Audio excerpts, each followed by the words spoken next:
Coming up on December 6th at the Frostbank Center in San Antonio, Zhannibek Alimkhanuly will be unifying his two titles with Erislandy Lara in a all-middleweight showdown. Currently, the WBA champion Erislandy Lara has a record of 31 wins, 3 losses, and 3 draws, with 61% knockout ratio, having 19 knockouts total. His height is 5 foot 9 inches, and he has a reach of 75 inches, much longer than his height. His alias is the American Dream, but he is a Cuban-born fighter who has a very Cuban-esque style.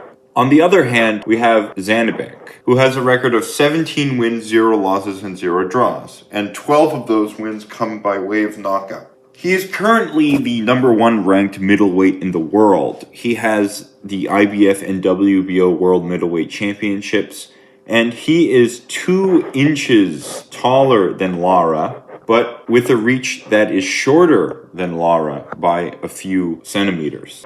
Lara has a 4-inch reach advantage, and Alimkhanuly is taller. So the physical attributes in this fight may make this more interesting than it is.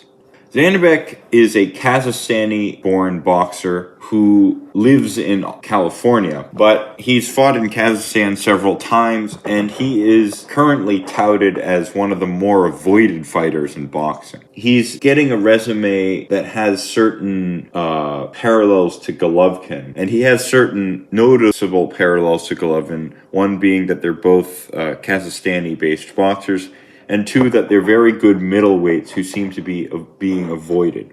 Now, I think Golovkin is a much better fighter than Zhannibek, but Zhannibek is definitely a great fighter. He is a unified champion, and that is something that is overlooked. So, this fight is a unification fight, and it is one that will probably be overlooked by many casual fans.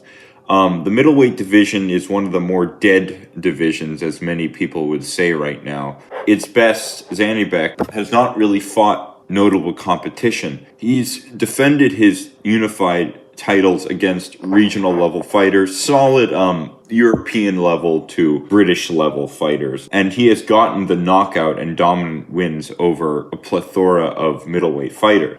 On the other hand, Lara is a aged champion who is, I believe, a 2-division champion who had a very, very, very close fight with Canelo back when Canelo was very young, and who was known to have been robbed when he fought Paul Williams. Many people thought Lara won that fight. In short, Lara is a very talented, very skillful Cuban fighter who is well-schooled and well-disciplined. Currently, he's no longer in his prime, but he is relying a lot more on the power that he certainly possesses. The thing about this fight is Lara is an aging champion, or is already very old at 41 years. And he definitely has the experience advantage over Zhannibek. Lara has had a better series of high-caliber fights. He's fought Michael Zarafra, Canelo, Paul Williams, Jarrett Hurd, and Austin Trout. He's fought his fair share of world level, elite level, and fringe world level fighters, and also regional fighters. Zhannibek, to date, would have his best win if he were to beat Lara, indicating that Zhannibek has not fought too many great fighters. He's fought a lot of very good fighters, but not great fighters, and not any sort of world beaters, to say the least. No world beaters at all. But overall, in this current state of both fighters, I think Zhannibek definitely has the power advantage, and he has the speed advantage in hand speed. I think both of their skill levels are pretty similar, and I think in terms of skill, Lara will have a slight advantage in experience. And although Lara is 41 years old, he does possess a good amount of power, a good amount of skill, and a good amount of experience to make this a very tough fight for Zhannibek. And I think this fight will be much closer than many individuals perceive. There's a reason why Lara took this fight. Lara is a very good fighter at knowing the opponent he can beat, or has the potential to beat.